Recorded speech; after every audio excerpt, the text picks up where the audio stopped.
This is a night I remember as if it just happened. It was the late 80s, I'd say around 87. 88. I was a rebellious teen at the time, so I was drinking heavily and hitting the hookah like it was an oxygen tank, and I was on my last breaths. Memories were fuzzy and barely legible besides just blobs of color and a faint smell of marijuana. But it was this night that still haunts me to this day. It was a cool, misty Halloween night when I encountered that thing. I went to a Halloween party at my friend Spencer's house, who lived not all that far, but far enough away from me. It was a mile hike to get there, but the quickest way to get to my friend's house was to pass through a long, forgotten cemetery in a pretty dense, wooded area. Walking there was the easy part, but getting home was the hardest, as there were stumps, roots, and low-hanging branches that I had to avoid. And well, being an arrogant teen then, and not having any phones at the time, I didn't bring any light source with me thinking I'd be fine. A few drinks won't get to me and I'll be home by curfew. I remember that night I got hammered because, being the stupid high school burnout I was, I loved to party and get drunker than an Irishman on St. Patrick's Day. It was nearing midnight, and I needed to get back home. My friend offered to let me over for the night, but being the stubborn, drunken ass I was and knowing the wrath of my mother, I decided to walk home. The only things that were on my mind at the time was to make it home before 12 and try not to act drunk and stoned when I entered the house. I was making it through the woods seemingly at a good pace. I was dizzy. Things were swirling, and with no light and the ground being a bit wet from the mist, I tripped multiple times and twisted my ankle in the process. I made it to the abandoned cemetery, and I knew for sure I was halfway home.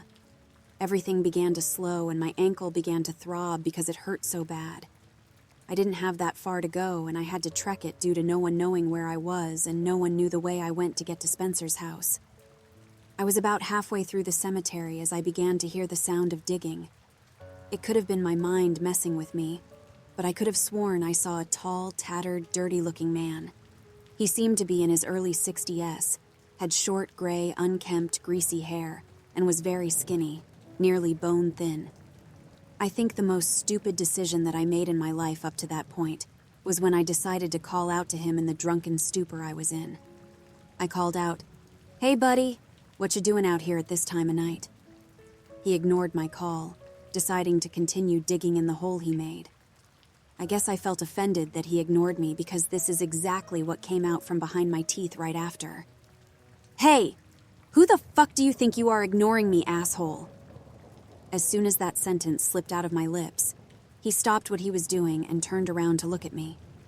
His face was skeletally thin with these small, sunken-in, glossed-over eyes, and a mouthful of yellowed, nearly blackened teeth, surrounded by a big, gray, unkempt beard and mustache. The look of pure hate that he gave off brought me from my drunken state to completely sobered up with an intense fear crawling down my back. I was at a distance where he wouldn't get me, but once I blinked, he was charging towards me at full speed, dragging a heavily rusted shovel behind him. I hobbled fast and tried to run past, but the next thing I knew I was on the ground. My chest was heavy and I couldn't breathe. I clotheslined myself by a low-hanging branch, and now I'm on my back trying to get my breath back. But it wasn't coming back. I could hear the fast, thunderous steps trailing close behind.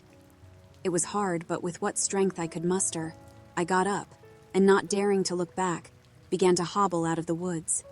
The street was so close I could feel it. I never thought pavement could look so good. I was at the entrance when I was tackled to the ground with something being stabbed into my back. The putrid scent of rot permeated my nostrils before I was stabbed again in the back by this entity. I struggled to get up and to get him off. I managed to grab one of his legs and trip him down to the ground. I got on top of him and began to punch his ugly face with what strength I had left. I forgot to pin his arms before I was stabbed in the abdomen by what I see now was a sickle. I rolled off of him now, spitting up blood as he began to drag me back to the cemetery. I passed out due to the pain not too long after. I don't remember hearing much after, but when I woke up, I was in the hospital all bandaged up with large, stitched gash wounds all over my arms and abdomen. My family was there waiting for me to wake up, which was a much-needed sight after the previous night. My doctor came in a little bit after I woke up. She told me that I had broken my ankle and a rib which punctured my lung, and that I had lost a part of my liver, a kidney, and my gallbladder. She also told me that a stranger found me in the woods, not too deep in, all bloodied, beaten, and cut up, but noticed that I was still alive.